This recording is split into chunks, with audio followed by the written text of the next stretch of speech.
So I'll start straight away without and cut to the chase. It's very easy to practice in any court. Let us be very clear because everybody here practices. I mean, I'm assuming there are some students, of course, but the lawyers here, we all have one particular court that we specialize in. And for us, that court is very easy. So for me, Supreme Court being my primary place of practice, it's simple to me, relatively speaking. And I'm going to endeavor that in today's session, I make it as simple as possible to all of you because Supreme Court is not the domain of Supreme Court lawyers alone. Every case I do, most of the times High Court lawyers are involved or even trial court lawyers are involved because at the final stage, it is teamwork. The trial court lawyer will have their own inputs, the High Court lawyer will have their own inputs, and if the teamwork is good, then the case is good. And if you want to build a practice in the Supreme Court while you are sitting in another state, that's also possible because people do tie up with Supreme Court lawyers and build a practice vertical where they fly to Delhi.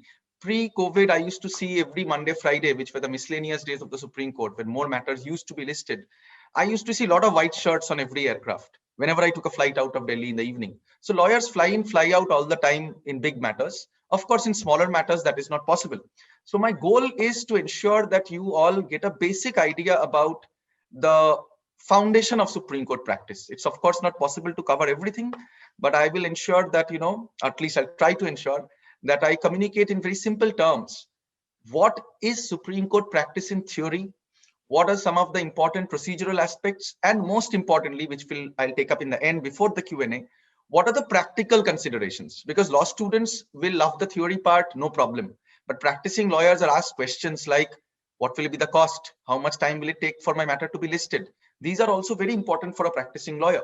So a High Court lawyer who says that I practice in the Supreme Court and I have been doing matters there regularly, they should be able to answer these questions. So that is how the session will progress. And we'll take questions in the end. No need to type in the chat box. I will take questions in the end and you can just ask me. So first thing to understand is that where does the procedure of the Supreme Court come from? Because in any other case, we know it's the CPC and various statutory statutes, the CRPC, the Evidence Act. In Supreme Court, of course, all the laws apply as far as arguing a case is concerned. But when you file a case in the Supreme Court, the governing law is the Supreme Court rules read with the Constitution of India. The Constitution of India provides that the Supreme Court has the power to frame its own rules. This is Article 145, subclause 1 of the Constitution. It gives a lot of discretion to the Chief Justice and his brother justices to frame the Supreme Court rules. And presently, we have Supreme Court Rules 2013, which is in effect. It has been amended slightly after 2013, but the statute that is out there on the Supreme Court website is Supreme Court Rules 2013. Interestingly, before 1965, the Supreme Court rules said that every case must be heard by at least 3 judges, which is why when you read old judgments, you will find at least 3 judges were there on the judgments. Now the Supreme Court rules post 1965, it said 2 judges. And recently the Supreme Court has said that transfer petitions and bail matters can be heard even by a single judge, which is very new. We'll cover all these aspects in the course of the lecture. But suffice to say that all the procedure of the Supreme Court is covered by the Constitution of India and the Supreme Court rules, and I'll touch upon them very briefly today. And whatever I mention, if you take notes, you can read up more on them. But to be very honest, these procedural aspects are very well known to advocates on record. If you want to practice as a lawyer who can file cases in the Supreme Court, you need to clear an exam which the Supreme Court judges take and become an advocate on record.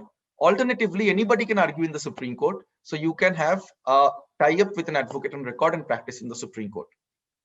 So in terms of the basic rules that the Constitution provides, Article 145 subclause 3 says that matters relating to questions of interpretation of the Constitution has to be heard by 5 judges, which means that any constitutional matter, like I did the Triple Talaq case, which is one of the famous cases, it was heard by 2 judges in the beginning or 3 judges in the beginning for procedural aspects, listing, completion of pleadings, but eventually on merits, it has to be heard by 5 judges.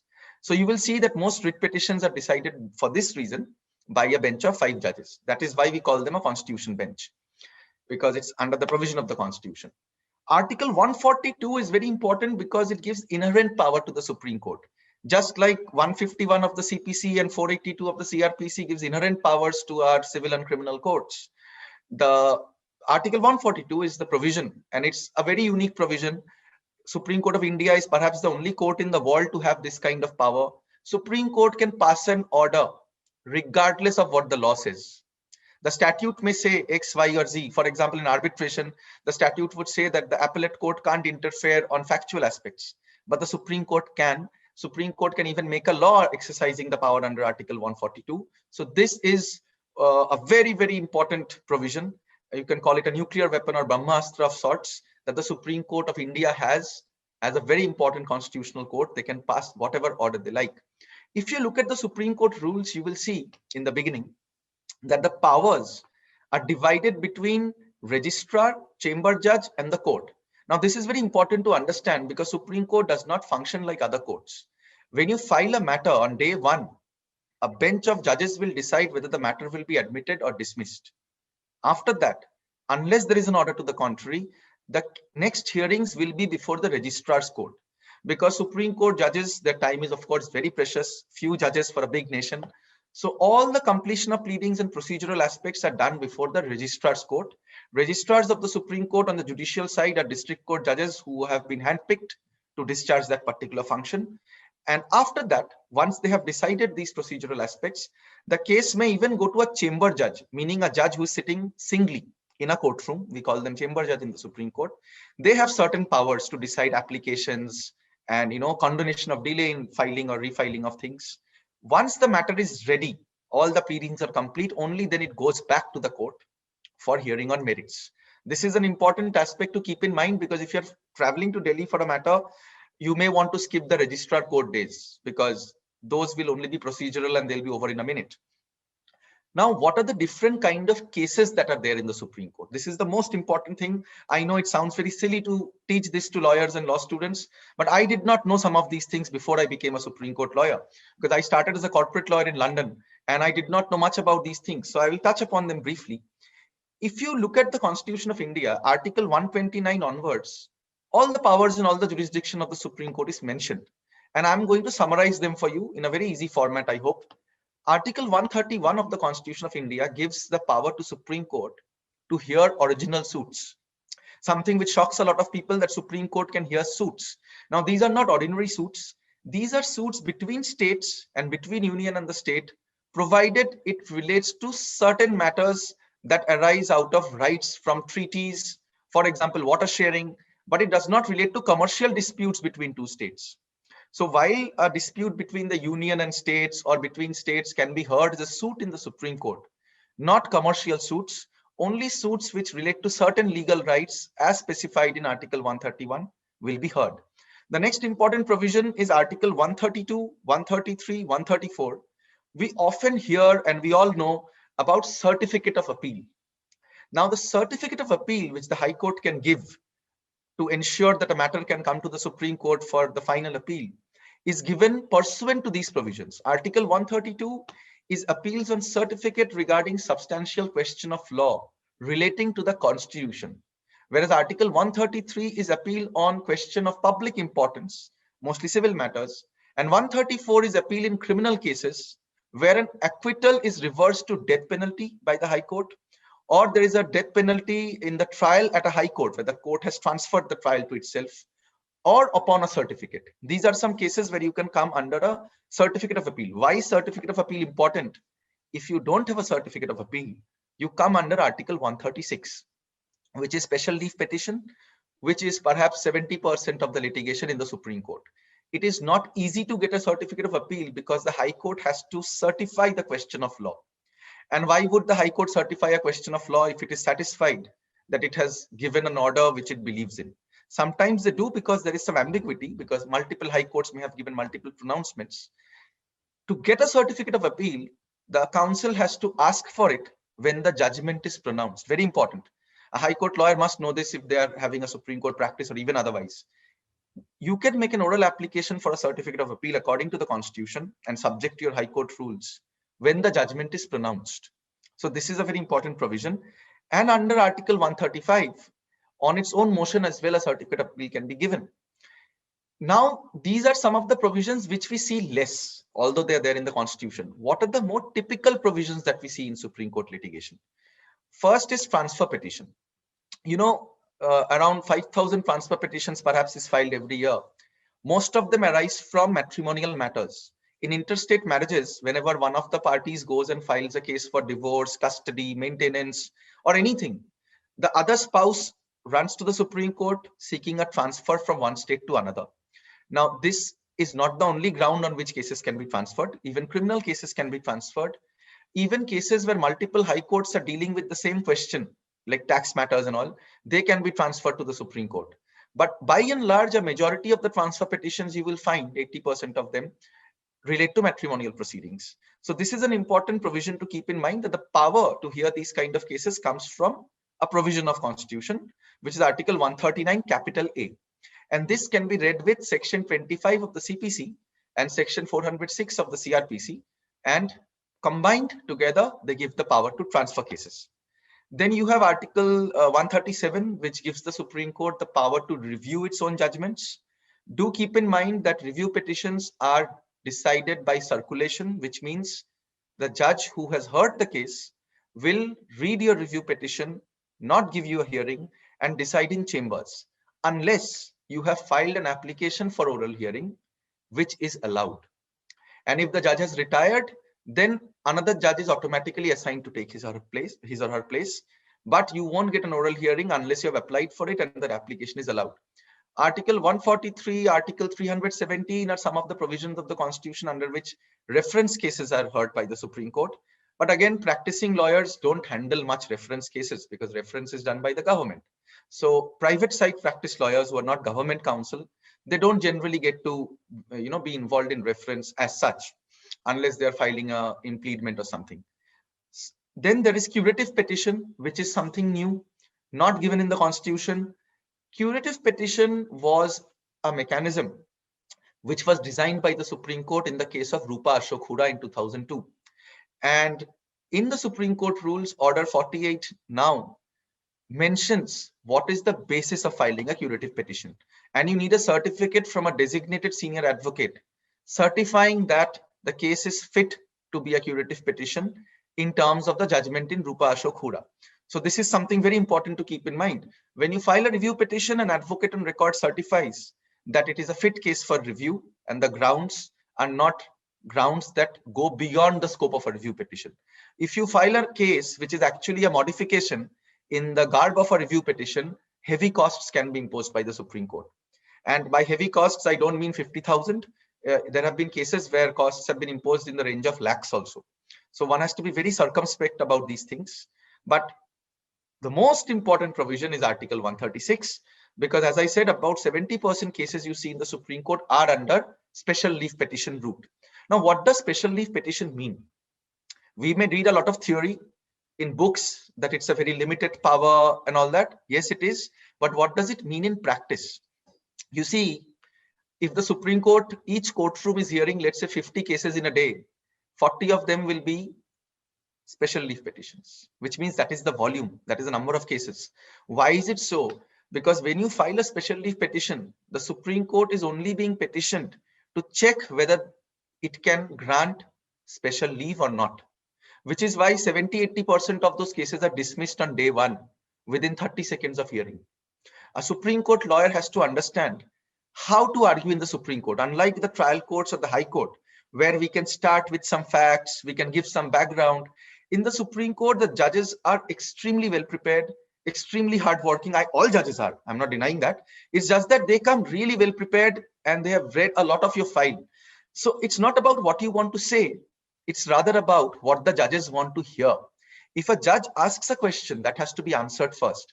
I'll give you an example. I was doing a case where there was a partnership deed, which was alleged to be forged. All the courts below, district court, high court, single judge, high court, division bench, they all said that the partnership deed was forged. Now, when I was doing the civil appeal, I realized that there is one document where the other party has relied upon the deed of dissolution of the partnership in a connected litigation. So obviously, if the deed of dissolution is being relied upon by the opposite party, there is no question of the partnership deed being forged. So I was very confident that I will win the case. I'll get the case admitted in 15 seconds. I don't have to say much. But the judge had a different question. His lordship asked me that your partnership firm is not registered. What about that? You can't litigate under the Indian Partnership Act if you're not registered. And I had the answer to that, thankfully, which is that if you're dissolved in 6 months, your partnership is dissolved in 6 months, that rule, according to the Supreme Court, does not apply. Now, if I had tried to argue the case my way, the case could have been dismissed. The case has to be argued according to what their lordships want to ask. So we are there to assist the court, and we have to be ready at that level. This is just an example to tell you that special leave petitions, whether they'll be admitted or dismissed, hinges on that. Hinges on how you portrayed your first question of law and how you deal with the court in the first 30 seconds to 1 minute of a hearing, because after that, you're either admitted or dismissed, right? Very important to keep in mind that if you're getting admitted, you must ask for a stay as well, because it is important to argue that in court and ask for it. Sometimes the judges, the lordships grant it automatically because there is an application on record, but this is something which we cannot miss. We must remember to seek a stay. There are some other cases and other kinds of jurisdiction that the Supreme Court exercises. They are statutory appeals. So when a special leave petition is admitted, it gets converted into a civil appeal or a criminal appeal. But when you file a statutory appeal, where a provision of a statute tells that you can approach the Supreme Court on appeal, it is directly called a civil appeal. It does not get filed as a special leave petition. Examples are, under the Income Tax Act, you can maybe file an appeal. Under Competition Act, you can file an appeal. Under Companies Act, you can file an appeal. Under consumer law, if you went to the NCDRC in original jurisdiction, you can file an appeal. These are some statutory provisions which allows us to approach the Supreme Court, not by way of special leave petition, but by way of a statutory appeal, which will be called a civil appeal to begin with. So this is something I wanted to clarify. Now, and this is the theory part, so I'm just going through this quickly. Then comes applications. Any court we practice in, we file applications along with the main case. If you're a trial court lawyer, you will file Order 7, Rule 11 application with your written statement in response to a plaint. If you are for the plaintiff, you will find an Order 6, Rule 12 application for a preliminary decree if there is an admission. In the high courts, you will file some kind of exemption from filing certified copy of documents. Similarly, what are the usual applications you file in the Supreme Court? And I'm saying usual, there are more. But some of the usual applications we file, one is application for stay. In the SLP, there is no application for stay, and I'll tell you why in 5 minutes. In all other cases, you have to separately file an application for stay. Then there is exemption from filing certified copy of the impugned order or some documents. Then permission to file additional documents which may not have been on record before the court below. Condonation of delay applications if there is a delay in filing the case. And I'll talk about limitation in a bit. Exemption from filing official translation of documents. And sometimes an application for permission to file a special leave petition because you are not a party before the High Court, but the High Court order impacts you. Let's say you are an alcohol license holder, you are a licensed distributor, and there is a judgment in somebody else's case which affects you, but you are not heard by the High Court. Then you can approach, if you are approaching the Supreme Court by way of a special leave petition, you have to file an application for permission to file that. These are filed along with a petition. There are some applications which are filed on their own, standalone applications. What are they? Some usual ones are application for intervention or impleadment. In very famous cases, like the Triple Talaq case, hundreds of people say, we also want to join the litigation, and they file impleadment applications. Then you have applications for early hearing. Then sometimes you file application for modification, though you must keep in mind, it can't be a review petition. It has to be something different. It has to be specific on those grounds. And we Supreme Court lawyers also have something called application for directions. When nothing fits in a category, we simply file an application looking for certain directions and we justify why we are seeking that. So this covers, the basic, what kind of jurisdictions the Supreme Court has and what are the usual kind of applications and routes that one can use to approach the Supreme Court. And I forgot to mention the obvious, Supreme Court, of course, hears writ petitions under Article 32. If you go to the Supreme Court website, there's a drop down of list of cases. You will find there are a lot of more varieties. For example, arbitration petitions.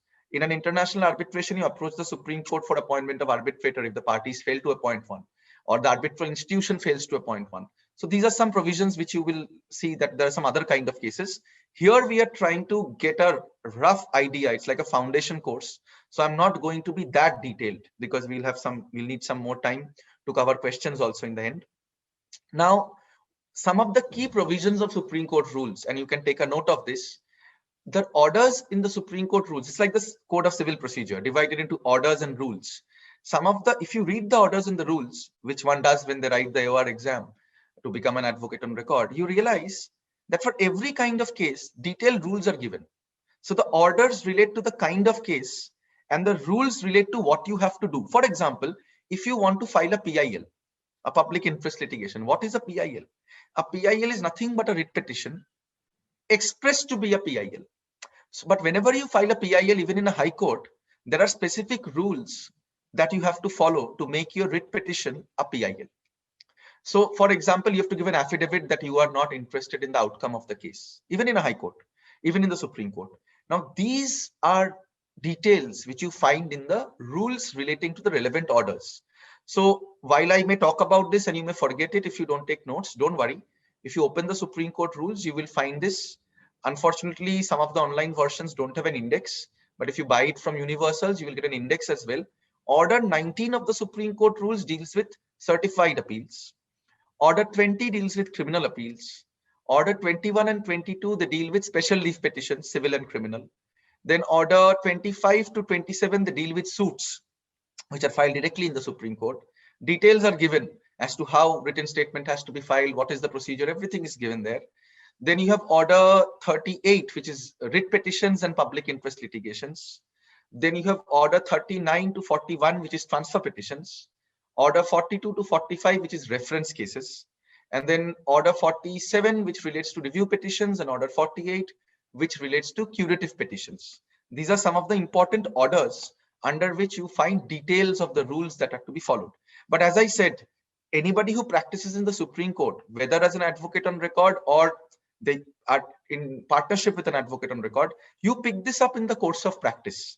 But every lawyer who is practicing in the Supreme Court must have a general idea that, okay, this is where one can look to find the details. Otherwise, practicing lawyers know this because they're practicing in and day out. But I just thought it's good to mention for those, because some students are also there and they might want to read. Then there are some lawyers with an academic bent of mind who believe in reading a lot. It will be useful for them as well. Hence, I mentioned it. Now I'll come to the practical aspects, which is what is not only important for practicing lawyers. If there are some students here, it is important for you as well. Because when we do an internship as a law student, in some chambers we are lucky, but in a lot of chambers, we do not get to know the practice part of it. And practicing the law, while it is related to theory, it is also very different from theory. So these practical aspects are very important. All practicing lawyers here today will understand what I mean, because practice has a lot of things which one has to answer to clients. So first thing I'll cover is filing to listing. Whenever you file a case, a client will ask you, when can my case be listed? The client doesn't care about rules, procedures, defects, court fees. The client just wants to know whether I have a good case and when can you get it listed in court, right? So clients will often ask, or lawyers who are referring matters to you, your high court brothers or trial court brothers who know that you have a Supreme Court practice, who are referring matters to you, they will ask that, how much time will it take? Because they don't know. They are doing one Supreme Court case in the initial days. So most important thing to keep in mind is there are, of course, two routes. There is always the regular route and the urgent route. When you normally file a case in the Supreme Court, the first day you file it, you get a diary number. That is day one. Next day, you will get the defects. Sometimes it may take 2 days. The defects will be notified by the registry. And as you go up the chain of courts, the more and more defects you will get. In a trial court filing, you might get 1 or 2 small defects that you have not affixed a stamp or forgotten to sign a page. In a high court, you will get a little more defects. In the Supreme Court, you can get even more defects. So good lawyers who practice regularly, they have lesser defects, of course. But what I mean to say is there's a lot of scrutiny of the file. I often struggle to explain to high court lawyers that, in the Supreme Court, I can't file documents in the shape they are filed in a high court. Like if I'm doing a criminal quashing case, let's say in the Delhi High Court or a bail case, and that is rejected and we want to move to the Supreme Court, we will need some time to get some of the documents typed. Because documents which are in a certain shape accepted by the High Court won't be accepted by the Supreme Court. So this is to be kept in mind. If you are going for bail, you very well know anticipatory bail is a discretionary remedy. And we all saw how Arnab Goswami ran from High Court to Supreme Court overnight. How do they manage to do that? Is because they have thought of this in advance and they've spent money in getting everything typed and translated in advance.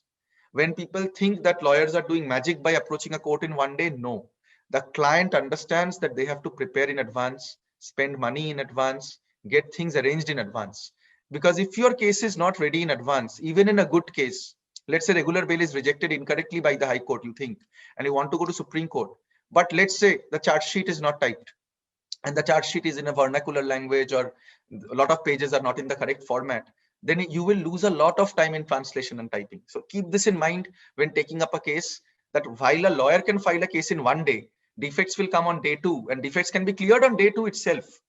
There are some instances which are beyond our control. Documents are not in the right shape. Therefore, these are some factors to be kept in mind. Rule of thumb, anything which is font size 12, 1.5 spacing, and in English language without too many hand markings or stamps, the Supreme Court registry will accept them. But whatever is a little illegible or in vernacular, or there's a lot of underlining, you might as well get it typed. And of course, if it's in a vernacular language, you get the thing translated. That is very important. You don't need an official translation. It can be by an unofficial translator who is bilingual, conversant, and you will make an application with an affidavit saying that all the translations which are in vernacular have been translated by a person who knows both the languages, English as well as the vernacular. It's as simple as that. And keep in mind, you don't have to waste time to get certified copy from the High Court or an appellate tribunal to approach the Supreme Court. You can file for an application for exemption for filing the certified copy. This is important because sometimes we lose time by waiting for a certified copy. And then the lawyer who has referred the matter to me will tell me, oh brother, actually I was waiting for the certified copy. So I wanted you guys to keep this in mind. Certified copy should not come in the way of moving fast in the interest of justice and in the interest of your clients. Now, the next thing is, after you have cured the defects, the registry will verify it. Once they verify that everything is fine, which will take maybe another day, you will get finally your number. Till the time you get your number, you have nothing. Number meaning case number. So diary number you get at the time of filing, just to repeat, because it's important to practicing lawyers. Then you get your defects in a day. Then you cure your defects either on the same day or the day after. Then the file is verified and you finally get the number. After that, it can take up to 4 to 5 days for your matter to be listed. This is all pre-COVID rules. In COVID situation, every court has got different rules, and the way Supreme Court is functioning now, if you have an urgency, you have to file an application for urgency, explain the urgency, and depending on what urgency you have mentioned, the competent authority will list your case either within 2 days or maybe sometimes within 5 days. So it depends on the kind of case and how you have shown urgency. So that is to be kept in mind. But once this COVID rules are gone, this is the usual standard procedure. And that is why you have heard hue and cry in the papers about how did Arnab Goswami's case get listed in one day. There are rules for that also. You can approach a vacation bench. You can approach a Supreme Court nominated registrar in the middle of the night if there is sufficient urgency. But God forbid if you have done that when there is no real urgency, then costs will be imposed. So that is to be kept in mind, but you should be aware that there is a process for midnight listing also, which I'm not going to get into right now.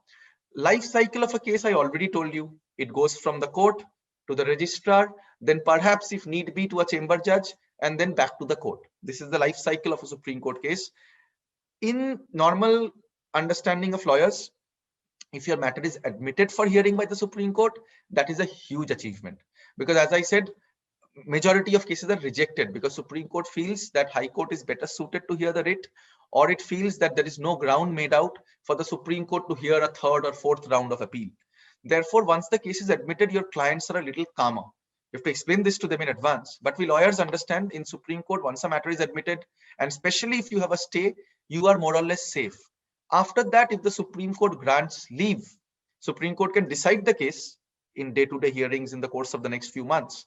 But if the Supreme Court says, okay, we grant leave, that means then the matter will be heard after some time, significant time. It can be a few years also. But if you are in a criminal case where your client has been exempted from surrendering, which is effectively a stay, and the case is heard after 5 years, no problem. You're in a property litigation, you're enjoying status quo, leave is granted, no problem. But when you're on the other side, when the other side has obtained a stay order, it's a concern of a lawyer that the matter does not get leave granted.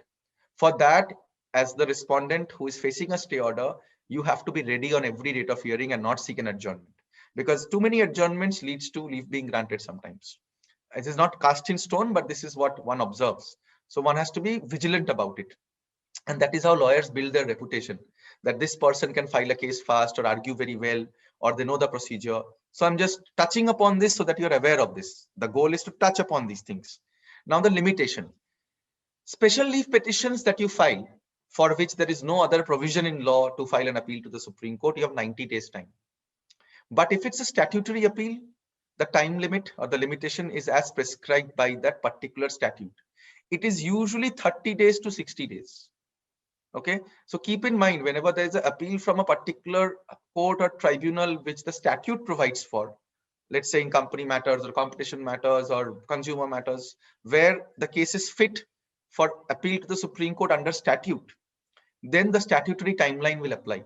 You won't get 90 days. Of course, after the statutory timeline, you can always apply for condonation of delay, but one should avoid that. And if a client is advising, one should be able to give this advice. So very simple, 90 days for SLP, otherwise as prescribed by statute. Now, a very important part, again, for practicing lawyers, court fees. Most important thing. What is the court fee that one has to pay? There is no court fee in criminal matters in the Supreme Court. You pay printing charges and all that these days because we are filing them online. Earlier, you spent money on printing them at a shop. But as far as the court is concerned, there is no court fee. But when it comes to civil matters, it is very important to understand that sometimes you will have a common judgment from a high court order. And your client may be a party in two litigations in a common order. Or sometimes in one single litigation, there will be two numbers mentioned in the judgment. For example, it will say writ petition number 1500-1501. Sometimes they put two numbers. In those cases, bear in mind, each number is one set of court fees. Sometimes it happens that a lawyer will quote to a client that, okay, there's one case, so one court fee, but later realize that there are multiple cases in the common order in which the client is a party. Therefore, the court fees will get multiplied. Okay. And I'll cover this if there's any confusion in the question and answer session. But moving on, the basic court fee that you pay for a special leave petition at the outset is 1500 per case number, plus a court fee of 100 to 200 rupees for each application, depending upon what kind of application it is. Every application has a different fee, and this gets multiplied by the number of cases.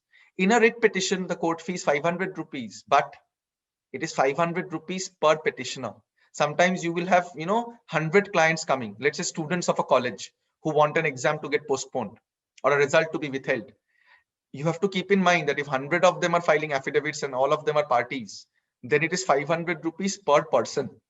You can't quote fees X in the beginning and then say, oh, by the way, I need another 50,000 rupees because there are 100 of you. You have to say that upfront, right? Plus, there is the fee for the applications also.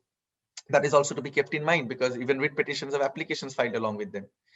In transfer petitions, the court fee in civil cases is 2,500 per case, but in matrimonial cases, it is rupees 500 only. And in review and curative petitions on the civil side, because criminal, there is no court fee, same fees as the original proceedings. Okay, this is by and large snapshot of the court fees part. But there are a lot of other expenses which are way more than court fees. And this is the trap which practicing lawyers must know about, because otherwise later on the client will say, you didn't tell me upfront. Translation costs. Translation costs depends on the translator. Generally, a translator will charge up to 100 rupees per typed page, not the page they type, but what they type in font size 14 in double spacing. So that is to be kept in mind. It takes time also, it costs money also. Then typing, sometimes annexures, as I said, they have to be typed. So that will cost money sometimes. Then all the printouts you will take. And after the matter is admitted in Supreme Court, the way you file process fee is you give 2 copies of the paper book. We call it a paper book in Supreme Court, which is the file. You give 2 copies per opposite party to the Supreme Court for service. So that will also cost money. What if a petition is in 4 volumes and each volume has 250 pages? That's 1,000 pages into 2, into let's say 8 litigants. Just imagine you will have a bill of 50,000 rupees for just printouts. But then people will be suddenly stunned. Oh my God, why are you asking for so much money? So keep this in mind. We face this in practice all the time. So practicing lawyers will understand. Students may be wondering why I'm talking about all this. Okay. Then there is clerkage. You need to reward your clerk for the effort. At least I believe so. So clerkage is important to charge. There is, of course, after that, the devil in the details. Wakalatnama and affidavits. Very important in any court. A lot of high court lawyers, when they send a matter to me, they send the affidavit and wakalatnama with the case papers. But it's useless because Supreme Court has its own format for the affidavit and wakalatnama. You have to follow that. And in a Supreme Court wakalatnama, unlike in any other court where multiple lawyers can sign, only one lawyer can sign. And that lawyer is the advocate on record. because lawyers who are advocate on record, their name is on the Supreme Court website. It's like a registered company. The name and mobile number is given and they will sign. Of course, the other counsel can have the name in the orders or the name in the petition as the person who has drafted the petition. But this is very important to keep in mind. Affidavit wakalatnama has to be in the Supreme Court format. It is not in the High Court format. So don't tell a client, you sign, you go, I will manage it, because you have to call them again later on for another set of signatures. In the lockdown, we are able to file cases without getting them notarized. But normally, of course, they will have to be notarized and they have to be identified. Sometimes lawyers forget to get a affidavit identified. The deponent has to be identified either by the notary or by a local lawyer where he's signing with a local enrollment number. Very important. Then if it's a juristic person, there has to be a board resolution along with the wakalatnama, right? For a company, for a trust, it may be a letter of authority. Then your these things, as I said, when I say Supreme Court format, what do I mean? Please note that Supreme Court format has changed since 2020. Earlier, it was all in legal size, double spacing. The new rules of the Supreme Court say that all the filings have to be on standard A4 size paper in Times New Roman, font size 14, 1.5 spacing. This is quite a change because normally lawyers are used to double spacing and legal size paper. There is no problem of green paper, white paper. It can be on simple A4 white paper, but this is a new thing, then relatively new thing. Then the documents you need. What do you ask a client? What documents do you need? The first document, of course, you need is the impugned order, which you're challenging. Then you also need all the final orders of the courts below. Whatever, let's say you're coming to Supreme Court in the fourth or third round of litigation, the order of the first couple of courts also have to be given, the final order. Otherwise, the registry won't let the matter get listed. Then all the pleadings before the High Court has to be given to the AOR because they have to certify that what are the new grounds being taken and what are the grounds which the High Court has already considered. Because it's only fair that you inform the Supreme Court if something new is being raised. And on that basis, the Supreme Court may not want to intervene also, saying, why didn't you argue this before the High Court? But as officers of the court, we have to follow the rules and be honest with the court. And we can get an order of remand sometimes when the matter is remanded back to the court below for reconsideration on that point, right? Then key deposition and exhibits from the trial level have to be translated and provided, because see, it is one thing to file a case and argue a case. It's one thing to put up a good fight or win a case. All lawyers know they are very different. If you want to prepare for a case properly, you have to read all the papers. One can't say I will do a criminal or civil appeal without reading all the trial court depositions. I mean, I refuse to take up matters where I don't get all these documents because I am then cheating the client in a way. If the client says, look, I don't have time, I would rather do this, that's okay. But my advice as a lawyer has to be that I need to look at each and every witness statement, especially in a criminal case or the exhibits in a civil case, to figure out what was said. Unless I have a high court friend or a trial court friend who is very well versed with the case, and that person tells me, see, this is what is written, and these are the only two documents you need to look at. In that case, I'll say, okay, brother or sister, you just get me those two documents translated. I will only file them because I am not obliged to file everything. But if I am doing a matter where I don't have that kind of guidance or fortune, then I have to read all the papers. I meaning all of us. So when we do a matter where we don't have the benefit of access to a good high court or trial court lawyer who handle the matter, we will also need to look at these documents of the courts below, right? And that is very important. And for the students here, I will tell you one thing very interesting. If you practice in the Supreme Court, there's a lot of debate on whether one should first practice in the courts below before coming to the Supreme Court. But one thing I'll tell you, when you practice in the Supreme Court and you're in an office where all these documents are part of the record, you will get to learn a lot about the trial court and high court practice also by reading those papers, because you will see what were the applications which were filed by the lawyer, what was argued, what orders were passed. And sometimes the bundle will be literally this thick. It will be a couple of feet or at least 1 feet high, because all the record is there. In death penalty matters, I'm handling a couple of them. You will have to read all the documents. And now the Supreme Court has said the High Court has to provide translated English version of the entire record. Earlier, this was not there, but now they have said this. So you will automatically get the record. Earlier, we used to make efforts and get the record done ourselves, but now we get a copy from the High Court because Supreme Court has said that it has to be provided.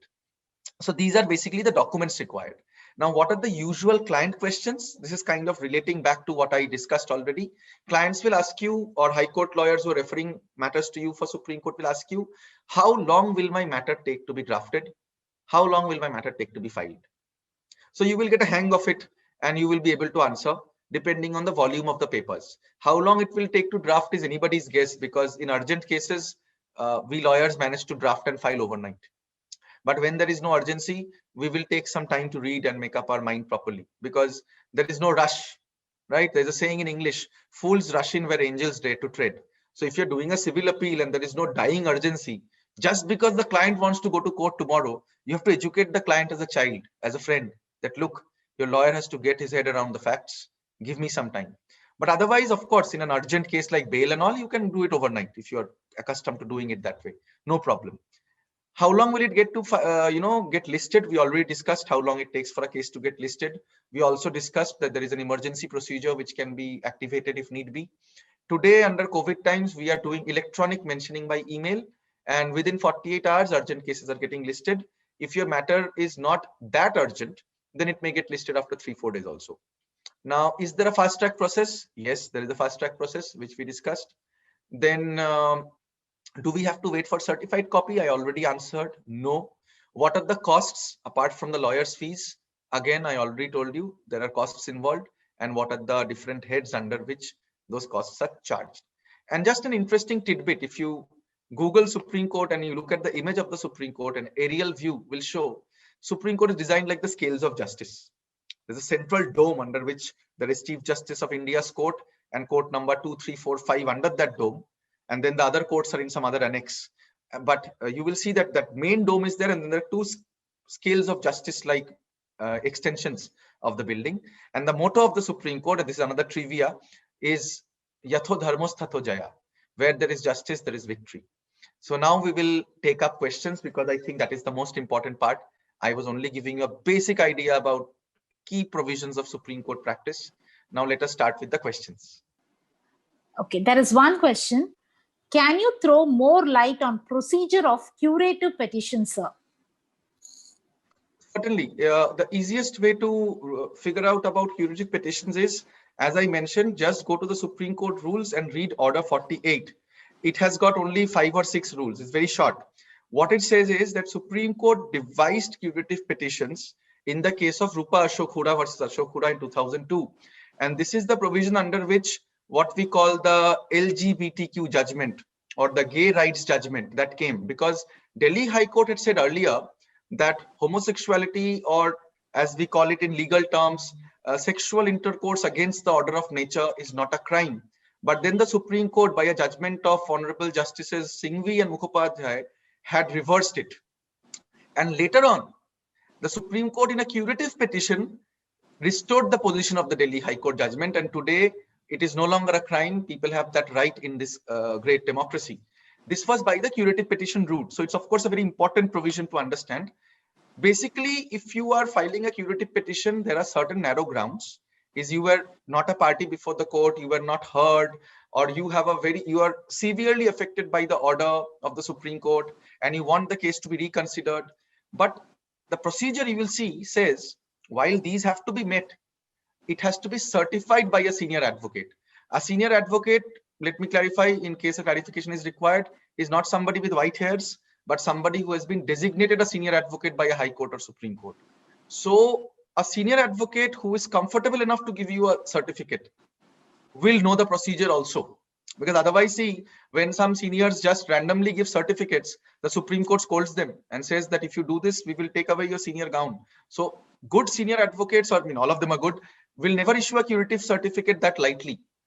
And if you want to know the exact procedure, there are 3-4 rules that it has to be certified. These are the grounds. This is what the certificate must mention. Those devil in the details is there in Order 48. Have a look, you will understand. Okay. A fantastic answer for the participants. Sorry, I couldn't unmute because of the technical issues. Now everything is okay. There is one question from our friend who says, what is the procedure for a poor people? How can they approach Supreme Court? Sorry, come again? For the poor people. For the poor, there are many ways. Poor people, see, every lawyer has got certain causes which they take up pro bono, and it's different for different lawyers. Okay. For example, I would be more happy to do human rights cases, but I won't care if a client is poor and wants help, because I can only do so much pro bono. This is my profession. I have to maybe spend 20% or 30% of my time doing pro bono work. Then a lot of lawyers are enrolled as legal aid lawyers. So Supreme Court has a legal aid committee, and there is legal services provided to people who can't afford, to women, children, poor people. And there is a low income group category. There is also a middle income group category. So people who are not extremely poor but middle class, they can also get a Supreme Court lawyer at reasonable rates. So that is the way people approach the Supreme Court.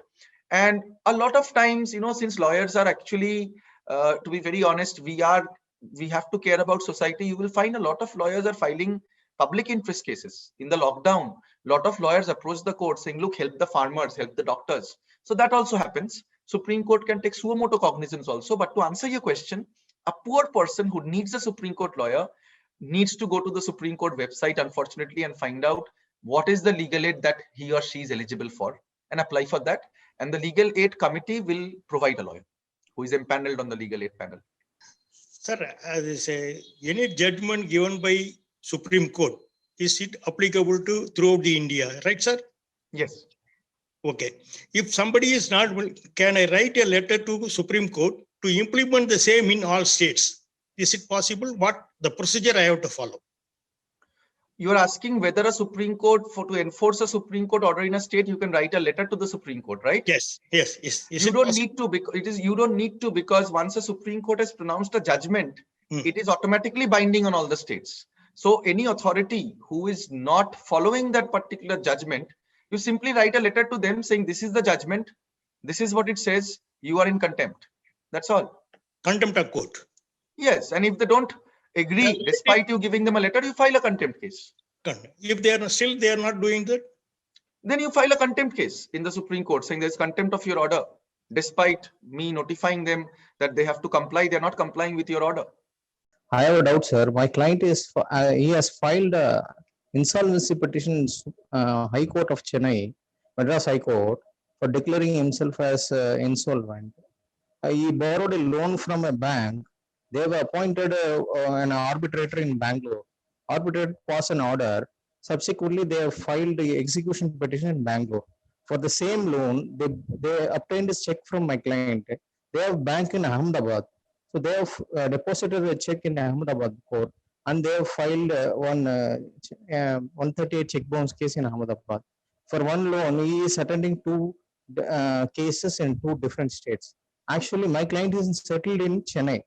He couldn't able to go for travel very far, so he wanted to transfer the case to Bangalore. If it is get transferred to Bangalore, that Ahmedabad case, it will be very much convenient to him, because his wife also a co-borrower. So both the guys they have to attend the case in Ahmedabad. So they find very much difficulty of traveling such a so far distance. So they wanted to transfer the case in Bangalore. In that case, they have already been becomes insolvent, and they have filed petition before the Madras High Court for getting declared as insolvent. So they couldn't able to afford for approaching the Supreme Court for getting the case transferred to Bangalore. What is the solution, sir? As I said, they have to apply for legal aid. If they don't have money and they need a Supreme Court lawyer, they have to apply for legal aid. And lawyers who are empaneled, who have applied to become empaneled, they will take up. They will be assigned. One of them will be assigned the case. Okay, sir. What is the procedure for getting a legal aid in a Supreme Court, sir? As I said, if you go to the website, you will find Supreme Court Legal Services Committee, and they will have all the details. Unfortunately, I never applied to get empaneled as a legal aid lawyer because my reason is very personal. I take up cases pro bono where I like the case, where I identify with the cause. But if you're on a panel, they can assign any case to you. It can be a motor accident case also. It can be a human rights case also. So I, therefore, I'm not there. So, but I was with a senior earlier when I was training to become an AOR, who was on the legal aid panel, and I did some cases to assist him. So I know that there is a procedure mentioned in the website, and it particularly helps women litigants, poor litigants, people who don't have access to the Supreme Court, so that they can get a lawyer. Not a problem. Just look at it, you will get the details. Okay, sir. Thank you. Thank you, sir. Friends, brother, Once again, brother, you can approach our state legal services authority. Through the state legal services authority in Tamil Nadu, they will give all the contact details so that you can approach the NALSA. When you go and approach our state legal services authority, they have every contact with them. If you go and ask for the office will give, you can even give an application to the member secretary here in our state legal services authority. அதாவது sir actually வந்து இப்போ இந்த foreign கம்பெனிஸ்லாம் இருக்குல்ல sir, இங்கே அவங்க வந்து company ஆரம்பிக்கிறாங்க. Workman compensation ஆக்ட்ல ஹைகோர்ட்டோ சுப்ரீம் கோர்ட் கொடுக்குற ரூல் வந்து அவங்கள பைண்டிங் பண்ணாது. They can go for international court of law. Foreign சிட்டிசன்ஸுக்கு வந்து அவர் supreme court cannot bind the order சொல்றாங்க. அது எப்படின்னு கேட்கணும், வேற ஒன்றும் இல்லை. They can go for international court of லான்றாங்க அவங்க foreign companies for workman compensation. Okay. 1923 அது வந்து பைண்ட் பண்ணாது. Supreme court has no power to bind the foreigners for MNC companies. அதுதான் doubt. When he says, MNC companies, they say, as per the Workmen's Compensation Act, they say they do not follow Indian rules of practice as per the Workmen's Compensation Act, and they say we are foreign companies. So in that case, what do we do? Do we need to approach the foreign company, the land, rule of land which they come from, or how is it? That is what he's asking about the procedure aspects. Okay. So while this is not directly related to the Supreme Court, I'm happy to take up this question. It's very simple. One has to understand the basics of the legal process. There is no such thing called a MNC under law. That is a general term we use, multinational company. Companies Act does not say anything about multinational company. You want to do business in India, you must be registered as a company in India. Whether you register as a private company, public company, foreign company, that's a different thing. Moment you're doing, or you may even have a liaison office through the RBI process when you don't have a company registered as such, or a branch office under the RBI master circular on this. But the moment you're registered in India, the moment you step on Indian soil, you are bound by Indian courts and their orders. So there is no way a company operating in India will tell an Indian employee that I will not follow Indian law. If they are doing it, one has to approach the court of appropriate jurisdiction and file a case. It's as simple as that. And sometimes even orders of Indian courts can be enforced abroad, because countries have signed treaties, okay, the treaties on various things about recognition of foreign judgments and decrees. For example, you hear of apostilled affidavits coming from abroad or going from India, or you hear about arbitration awards under the New York Convention being enforced in a participating territory, which means that countries who have signed a treaty to honor each other's awards or orders, they also have to, honor the award of a foreign court. Sometimes even without a treaty, a foreign court may be willing to respect the order of another foreign court out of the principle of committee, which is of course discretionary. But to answer your question, sir, MNCs in India can't say we won't follow Indian law. They are mistaken when they say that. They have no clue what they are talking about. For any case, Yes. can the Supreme Court say that we cannot entertain, or we don't have the discretionary power to entertain this suit, and this has to be done only in the International Court of Justice? See, any case you file before any court, when they dismiss a case, they don't give you so many reasons, especially not the Supreme Court. If the Supreme Court is not hearing a case, while orally in court, they may observe a lot of things to the lawyer that you are not in the right court or this is not the right process. The order will simply say dismissed. Second of all, you're not going to approach the Supreme Court by way of a suit. You will either approach the Supreme Court by way of an appeal, which is the third or fourth appeal, or at best, in some criminal quashing cases, first appeal. Or you will be approaching the court in original jurisdiction for transfer or appointment of arbitrator or something like that. And there is no question of the Supreme Court not exercising jurisdiction in such matters. I think you mean that if there is an international case and you want to sue a foreign company which has no operations in India, or you want to sue a foreign country altogether, some people wanted to sue China for COVID, and you go to the Supreme Court, then it is anybody's guess what they will say in their order. But if they dismiss it, possibly they won't explain anything. They'll simply dismiss it. And if they write the reasons, if I am to hazard a guess, because I've not read an order like that till date, they're possibly going to say that we are not the court for this. Only if a court has jurisdiction, the court will take up a matter. But nothing stops the Supreme Court from passing any order in any matter, regardless of the law under Article 142. But with such big power comes big responsibility. And all our constitutional courts of this country, not just the Supreme Court, they are very cautious when it comes to passing an order which cannot be monitored or enforced. It's a principle of law that a court will not pass an order which cannot be enforced. So if you want to sue the King of Mars, who is imaginary, or the President of the United States, Supreme Court may not entertain. I mean, very unlikely to entertain. I would like to know your thoughts on function of the Supreme Court. As the Supreme Court is fulfilling the constitutional objects for what it was established, and whether the common man could approach the Supreme Court, whether access to justice has become a reality in some days of this existence of Supreme Court, and how far Article 130 has been invoked by the Chief Justice of the Supreme Court to make the access to justice a reality. And normally, I would avoid this question because it's not a legal one, but a view, so to speak. But I'll answer this because it's very important. See, there is a lot of talk going on these days about which court is doing, because anybody can write an opinion, anybody can say something. Please appreciate that the people who are passing all these comments, which are adverse to the Supreme Court, most of them do not know what is the reality of law. Is the Supreme Court or any constitutional court supposed to govern a country? No. Supreme Court of India decided to get into the realm of human rights in the 1960s and 70s when we had Justices V.R. Krishna and Bhagwati and their brother judges. Then we had a phase of Supreme Court when there was a lot of green benches. So the Supreme Court is trying sometimes to help the citizens. The Supreme Court is not obliged to govern the country. It is not a wing of the government. It is the government's job to govern and the Supreme Court's job to decide questions of law. That is first. Second of all, please understand that when people say, oh, Supreme Court did not hear this case for 3 years, please understand that we have very little judges for a very large population. In this country, you don't get clean air and clean water. I live in the national capital. I don't have access to clean air because we are relatively poor. We are struggling with resources. There's a budget allocation.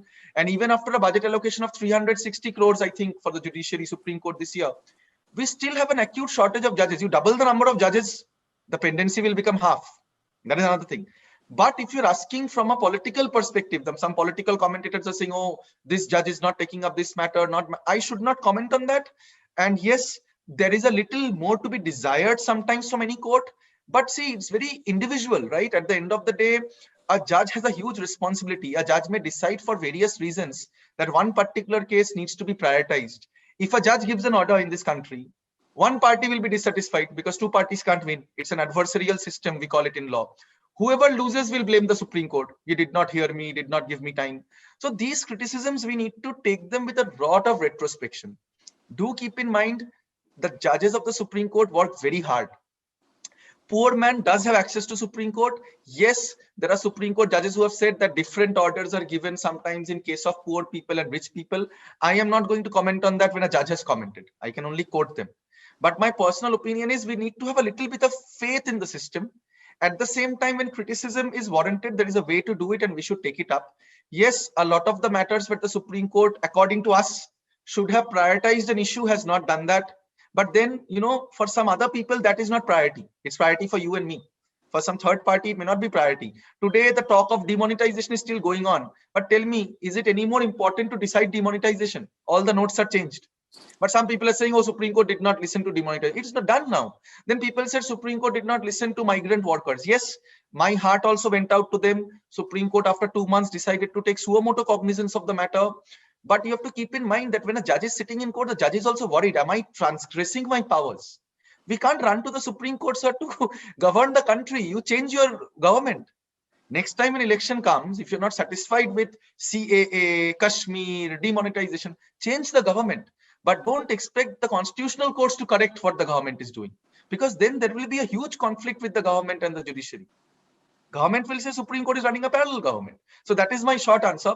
I am a lawyer who believes in not criticizing the court because I am a 100% lawyer. I go to court, I argue cases. I can't not have respect for the court, because if you don't have respect from within, it won't reflect in your actions. So with that, I would say that my view is the Supreme Court is doing a stellar job. There are some things that we might desire better, but do keep in mind that sometimes it's just our view. Everybody else may have a different view on that topic. And judges are human at the end of the day. They listen to 50 to 100 matters on most days. Imagine reading 50 files coming to court at the age of 60. How many human beings can manage that? Keep that in mind as well, sir. Is it a myth or reality that we should start practicing from lower to higher court? It is both, in the sense that you can always, if you start from the trial court and you make your way up to the Supreme Court, you actually get to experience every stage. And if you spend, I'm not saying spend 2 years in each court, even if you spend 6 months in one court with a senior, because in a litigation, there is no such expectation that a junior will stay forever. You get to learn, and it's important to learn, because until you dive in, you won't learn the nitty-gritties of a trial. So how will you argue that?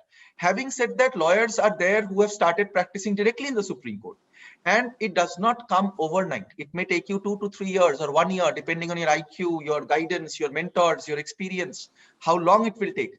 But I have not practiced initially in the trial courts, then gone to the High Court. I have not done that. I was a corporate lawyer who practiced mergers and acquisitions in London. Then I was practicing arbitration in Singapore. Then I come back to India, spend 6 months in the High Court and start practicing the Supreme Court. It is an individual path. All I will say, it takes some time to learn. How fast you learn depends on your luck and IQ both, but it is not mandatory to start at the trial court and then move up. If you have a good mentor, you can spend 4 to 5 years in the Supreme Court and learn a lot about the details of cases, even at the trial court level, because you're reading those files. This is a very controversial question. Many lawyers will say, I am speaking nonsense. Without spending time in the trial court or High Court, you cannot be a Supreme Court lawyer. This is another school of thought. So I'm just sharing what is my school of thought. Any premium court fee to be paid for fast track procedures in the Supreme Court? No, only your advocate will charge you premium fees.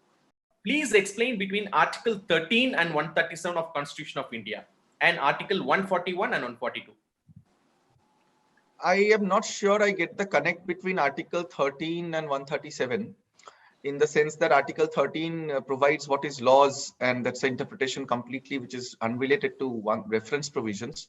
But 141 and 142, it's very simple.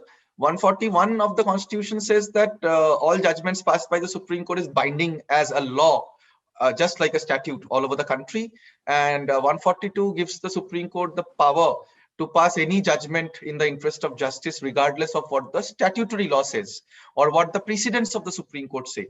And there's no difference. They go hand in hand, and they go together to show how powerful and how important the Supreme Court is in the scheme of the Constitution. My case, the appeal preferred against the order of the High Court, wherein the condoned delay was condoned by the Registry Court. I have received the notice from the appellant in the Supreme Court. I have not appeared on the Supreme Court. I expect that another notice will be issued by the court, whether when the matter is referred to the Court of Law. Which court of law? We're already in the Supreme Court. Yeah, I have received earlier. I have received the Registry Court. Registrar condoned the delay. I not appeared on that day, Yes. fixed. Yes. I expect that another notice will be issued when the matter is referred to the court. You mean when the registrar court sends the matter Yes. back to the Supreme Court judges? Yes, yes, Within yes. the Supreme Court itself.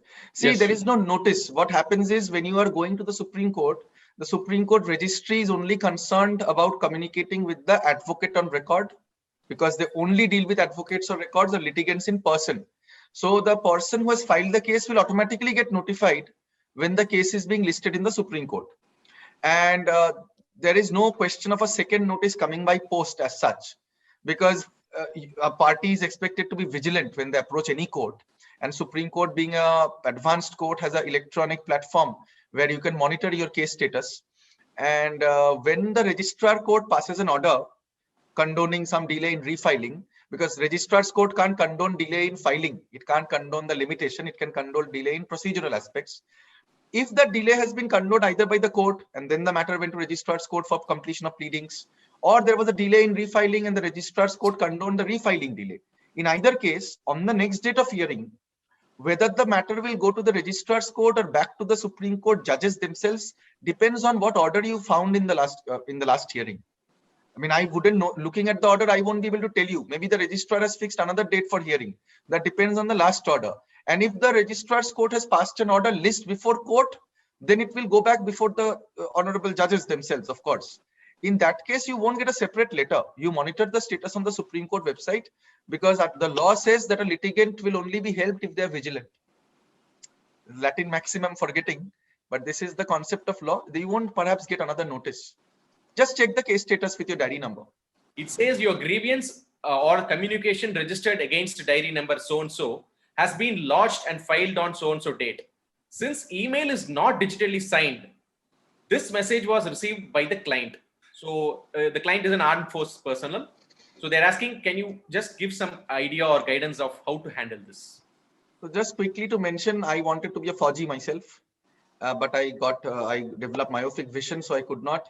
I am doing the one rank, one pension case for the armed forces, but unfortunately, I can't understand the question. The question is that there is a diary number, fair enough. Since email is not digitally signed, the relevance of that is not clear. Email does not have to be signed by anybody.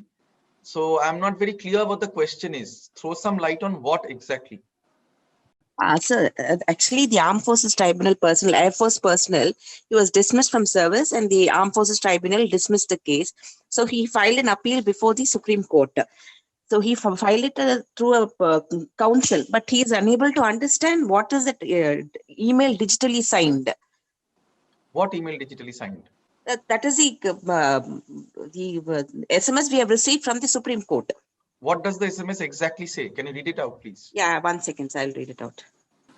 Your grievance communication registered against diary number 19872 of 2019 has been lodged, filed on 28/6/2019. Since email is not digitally signed. So this is the SMS we have got. I have never received an SMS like this because when you file a case, did you get this directly from the Supreme Court registry? Yes, sir, from the registry. So was this case filed by a party in person and not through an AOR? I think so. It was party in person, sir. Yes, because these kind of messages never come to advocates on record. See, there are two processes. One is when a person wants to defend, fight his or her case himself or herself. Okay. Those messages I won't know because I never get them. When you go to the Supreme Court to an advocate on record, you will never get this kind of a question. Perhaps a party in persons have to certify their signature or something. I don't know, because I don't have to do that. I have the privilege of doing it in a different manner. So I won't be able to throw light on this. What I can suggest though, is you check the diary number on the Supreme Court case status to figure out what defects are being shown, and then call the Supreme Court registry and clarify.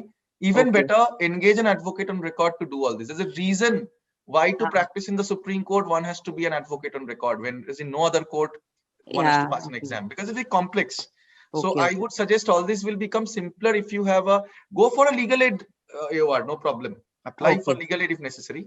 Actually, I was hearing your lecture. It was very useful for me. The thing is, you are explaining about the appeal in the Supreme Court. The same judge will be thinking about that in his own chamber.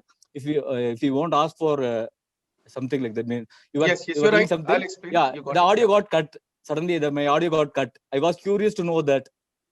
What I was saying, Rajashekaran, is that when you file a case, see, when you read Civil Procedure Code, you will come across concepts like review, revision, and reference, and what is the difference. Yes, sir. Review is a case you file before the same court on very narrow 3 grounds. First ground is error apparent on the face of the record. That instead of 10 crores, you wrote 100 crores. Okay, or date of birth, 1 digit was wrong. That's error apparent on face of record. Second ground is material evidence has come to your possession, which can change the outcome of the decision, but that was not available with you despite due diligence at the time of the hearing. Very elaborate, huh? Not only new evidence, not only has it come to you, it has to be material enough to change the outcome of the case, and it should not have been available at the time of the first hearing. You can't wake up and say, oh my God, I found something new. No, you have to be vigilant first. Third is any other sufficient reason, which is a little broad. Essentially, I'm breaking it down for you because you're a law student. I think it's important to highlight this to lawyers also, because I learned this after graduating from law school. I did not know this earlier. So I just touched upon it. Now see, when you are going to a court for review, you are going to the same court. Revision is to a superior court. From magistrate, you can go to sessions court. From sessions, you can go to high court. But a review is before the same court saying, look, you need to recheck your order for these reasons. These are the narrow grounds given in the CPC, and Supreme Court rules say as given in the CPC. When you file a review petition, it is normally heard by the same judge who has passed an order. If the judge, and since the Supreme Court till 2020, you did not have single benches passing orders, you at least had 2 judges. Therefore, it went to the same 2 judges. If one of them has retired after writing the judgment, then another judge is allocated. However, when you go for the hearing, there is no hearing. You file your review petition with your documents. It has to be very precise, because you file a bulky review petition, it is just bad drafting because it looks like a second appeal, and costs can be imposed if you disguise a review as disguise a second appeal as a review.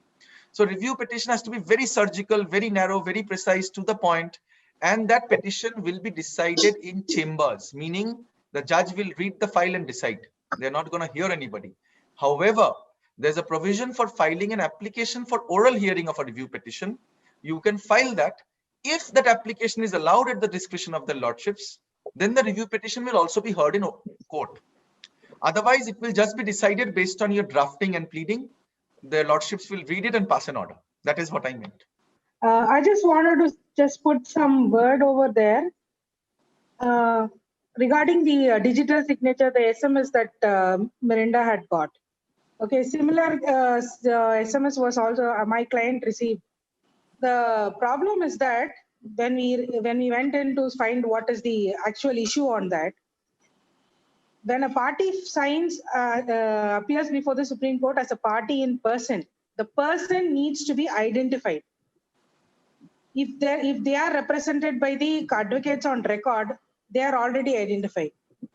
But here, the party needs to identify by himself or herself. And as per the Information Technology Act, when you are filing the petition through an online platform, you need to certify your signature saying that it is you who has signed it or sent that petition. Okay, it is not very difficult to do this.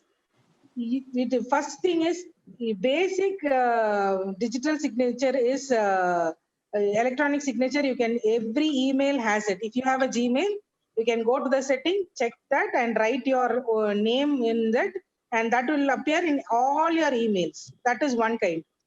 And the second thing, a digital signature will be, now you can go for the Abode reader or Abode. There are too many platforms there where we can go get our signatures easily done. It will give the reader, when it is sent to the person who receives it, they can easily identify who sent that signature for the petition, and including their geo-positioning, the time, everything. So it fixes the person who signed the document.